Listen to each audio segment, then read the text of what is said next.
वो मोदी जी मॉडल चलाने की कोशिश कर रहे हैं, महाराजा वाला, वो शहंशाह वाला मॉडल। हमने मोदी जी को ये करवा दिया।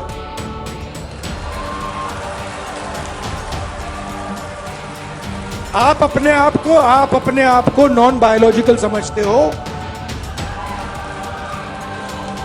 आप अपने आप को नॉन बायोलॉजिकल समझते हो।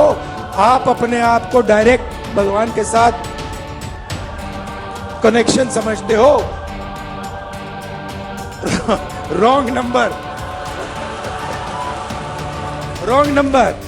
चुनाव के एकदम बाद ये मैंने कहा, देखो हिंदुस्तान के किसानों ने, मजदूरों ने सिर झुकवा के कॉन्स्टिट्यूशन से मत्था लगवा दिया।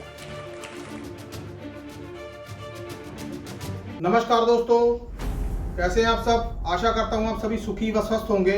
आज हम जिस विषय पे बात करने वाले हैं वो है हरियाणा और जम्मू कश्मीर में विधानसभा चुनाव।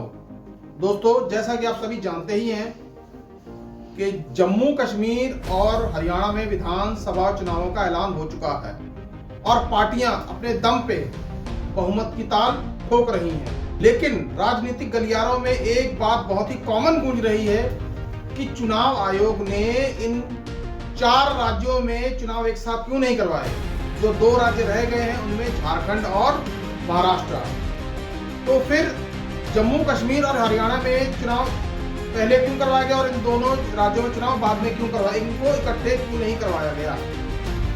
दोस्तों, राजनीतिक गलियारों में तो बात यहां तक भी है कि इन 2 राज्यों में, महाराष्ट्र और झारखंड में जो चुनाव है वो बीजेपी को फायदा देने के लिए बाद में करवाए जा रहे हैं। दोस्तों, 2024 के लोकसभा चुनावों में भारतीय जनता पार्टी का हरियाणा में क्या हासिल हुआ वो तो आप सभी जानते ही हैं। 10 लोकसभा सीटों में से बीजेपी केवल 5 सीट ही ला पाई, जबकि 2019 के लोकसभा चुनावों में भारतीय जनता पार्टी 10 सीटें लेके आई थी। पिछले प्रदर्शन की तुलना में इस बार लगभग आधी।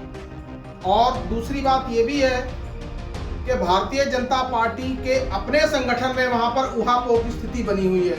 अपने ही संगठन में खींचातानी मची हुई है और जिस पार्टी जेजेपी के साथ उनका गठबंधन था, ऑलरेडी 6 से 7 विधायक उनके पार्टी छोड़कर जा चुके हैं। दोस्तों,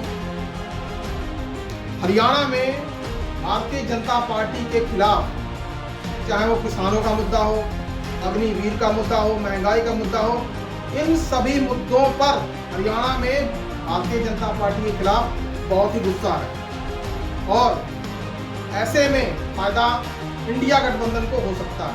और एक फैक्टर तो एंटी इनकम्बेंसी का भी है।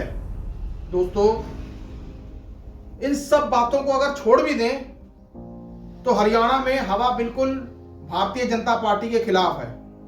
तो ऐसे में भारतीय जनता पार्टी कैसे सोच सकती है कि वहां पे सरकार बना लेगी।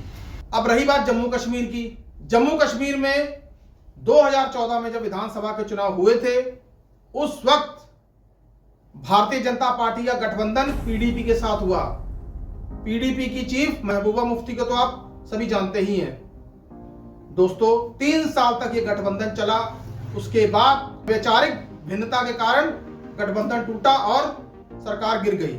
अब ना तो पीडीपी इनके साथ गठबंधन करना चाहती है, भारतीय जनता पार्टी के पास जम्मू कश्मीर में कोई चेहरा है नहीं, नेशनल कॉन्फ्रेंस का गठबंधन कांग्रेस के साथ हो चुका है।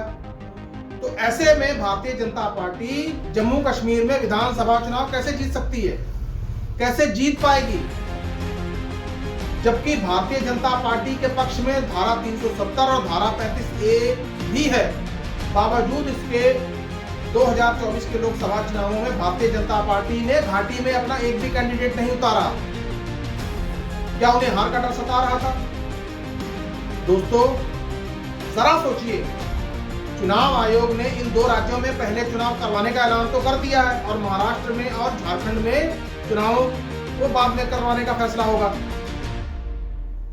दोस्तों, जिस तरीके से हालात आज चल रहे हैं हरियाणा में और जम्मू कश्मीर की अगर हम बात करें तो यदि भारतीय जनता पार्टी इन दोनों ही चुनावों में हार जाती है, तो क्या भारतीय जनता पार्टी अगले 2 होने वाले चुनावों में हार का बोझ लेके जाएगी? जब भारतीय जनता पार्टी पहले से ही हारी हुई होगी तो महाराष्ट्र में उनका प्रदर्शन किस तरह से होगा? जबकि दोस्तों आप जानते हैं महाराष्ट्र में भी स्थिति कैसी बनी हुई है।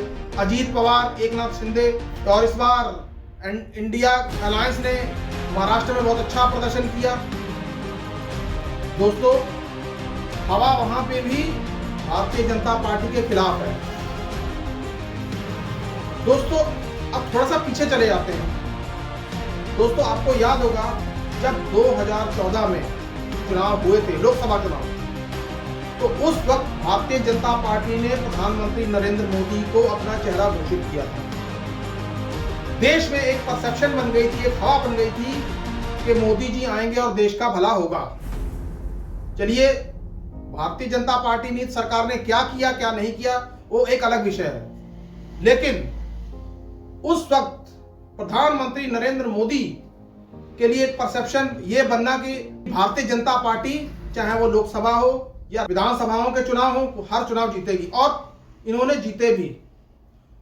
2014 का लोकसभा चुनाव Bharatiya Janata party bumper vote से जीती और इस चुनावों का चेहरा था प्रधानमंत्री मोदी। उसके बाद भारतीय जनता पार्टी ने हरियाणा में चुनाव जीता। हरियाणा में कमोबेश भारतीय जनता पार्टी की 2014 से पहले अगर स्थिति देखी जाए तो बहुत ही खराब थी। हरियाणा में भारतीय जनता पार्टी के पास कोई चेहरा भी नहीं था, लेकिन बावजूद इसके केवल प्रधानमंत्री नरेंद्र मोदी के चेहरे पर हरियाणा का चुनाव जीता गया और फुल मेजोरिटी के साथ जीता गया।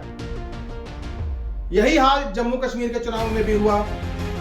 प्रधानमंत्री नरेंद्र मोदी के चेहरे पर जम्मू कश्मीर के चुनाव में भी भारतीय जनता पार्टी ने अच्छा प्रदर्शन किया और पीडीपी के साथ गठबंधन करके सरकार बनाई। दोस्तों राजनीति में हम बात करते हैं परसेप्शन की। परसेप्शन एक ऐसा शब्द है या जिसको बोलते हैं पूर्वानुमान या पूर्वाभास। ये पहले से पता चल जाता है कि किस नेता की देश में कौन सी हवा चल रही है। दोस्तों 2014 से लेके 2019 या 2024 के लोकसभा चुनाव होने के पहले तक भारतीय जनता पार्टी में प्रधानमंत्री नरेंद्र मोदी का चेहरा जीत की गारंटी माना जाता रहा। कई बड़े बड़े राज्यों के चुनाव भारतीय जनता पार्टी ने जीते। 2019 का चुनाव, लोकसभा चुनाव भारतीय जनता पार्टी ने जो जीता वो प्रधानमंत्री नरेंद्र मोदी के चेहरे पर जीता। उसके बाद भी कई अलग अलग हिंदी राज्यों में चुनाव हुए, वहां पर भी प्रधानमंत्री नरेंद्र मोदी के चेहरे पर चुनाव लड़े गए और चुनाव जीते भी गए। ऐसा नहीं कि सारे चुनाव जीत ही लिए, लेकिन अधिकांश चुनाव भारतीय जनता पार्टी ने प्रधानमंत्री नरेंद्र मोदी के चेहरे के ऊपर जीते। दोस्तों 2024 का चुनाव आता है, परिस्थितियां बिल्कुल बदल गई। इस बार भारतीय जनता पार्टी ने अब की बार 400 पार का नारा दिया था, लेकिन फिर उदय होता है राहुल गांधी का। राहुल गांधी की न्याय यात्रा, भारत जोड़ो यात्रा, लोगों के साथ कनेक्टिविटी, किसानों के मुद्दे, अग्निवीर के मुद्दे, दलित और पिछड़ी जातियों के मुद्दे उठाना, इन सब मुद्दों ने राहुल गांधी को तो जैसे हीरो बना दिया। और परिणाम क्या हुआ? इस बार नरेंद्र मोदी का चेहरा 2024 के चुनावों में काम नहीं आया। भारतीय जनता पार्टी बहुमत से केवल 32 सीटें दूर रह गई। उन्हें मजबूरी वश अपने सहयोगियों से मिलकर सरकार बनानी पड़ी, जिसको आज हम एनडीए की सरकार कहते हैं। और इसका परिणाम यह हुआ कि देश में एक मजबूत विपक्ष आया, और जिस विपक्ष के नेता हैं राहुल गांधी। दोस्तों अब 2014 से लेकर 2024 में बहुत ही फर्क आ गया है। आप संसद की स्थिति देख लीजिए। संसद में सरकार जितने भी बिल लेके आई, विपक्ष के भारी विरोध की वजह से सरकार को वो सारे के सारे बिल वापस लेने पड़े या वक्फ बोर्ड का बिल जेपीसी में भेजना पड़ा। दोस्तों आज ये सरकार कितनी मजबूर सरकार है। नरेंद्र मोदी अब ऐसा लगता है कि वो चेहरा नहीं रहे जो अपने अकेले दम पर भारतीय जनता पार्टी को कोई भी चुनाव जितवा सके। इसलिए हरियाणा में चुनावी चेहरा नायब सिंह सैनी को बनाया गया है। दोस्तों, आप खुद ही सोचिए, हरियाणा और जम्मू कश्मीर में जिस तरह से हालात चल रहे हैं, यदि भारतीय जनता पार्टी यहां से हार गई तो महाराष्ट्र और झारखंड में क्या होगा? झारखंड में कांग्रेस के साथ झारखंड मुक्ति मोर्चा की सरकार ऑलरेडी चली रही है। हेमंत सोरेन को जनता का समर्थन वैसे ही प्राप्त है, लेकिन भारतीय जनता पार्टी शायद इस सोच में है कि चंपई सोरेन उनके लिए कुछ चमत्कार कर पाएंगे, लेकिन ऐसा हुआ नहीं। चंपई सोरेन दिल्ली आए थे विधायकों के साथ, लेकिन अकेले रह गए। दोस्तों, अब भारतीय जनता पार्टी की इन चुनावों के बाद आगे की राह कैसी होगी, अब ये तो जनता ही तय करेगी। लेकिन चुनाव आयोग का ये निर्णय कि इन दो राज्यों में चुनाव पहले करवाना और महाराष्ट्र और झारखंड में चुनाव बाद में करवाना कहीं भारतीय जनता पार्टी के लिए नुकसानदेह साबित ना हो जाए। और यदि भारतीय जनता पार्टी इन चारों राज्यों में चुनाव हारती है तो भारतीय जनता पार्टी भारत की राजनीति में काफी कमजोर हो जाएगी और विपक्ष को हमलावर होने का मौका मिल जाएगा। आज के वीडियो के ऊपर आप सभी की क्या राय है, कृपया कमेंट बॉक्स में कमेंट करके मुझे जरूर बताएं। तब तक जय हिंद, जय भारत।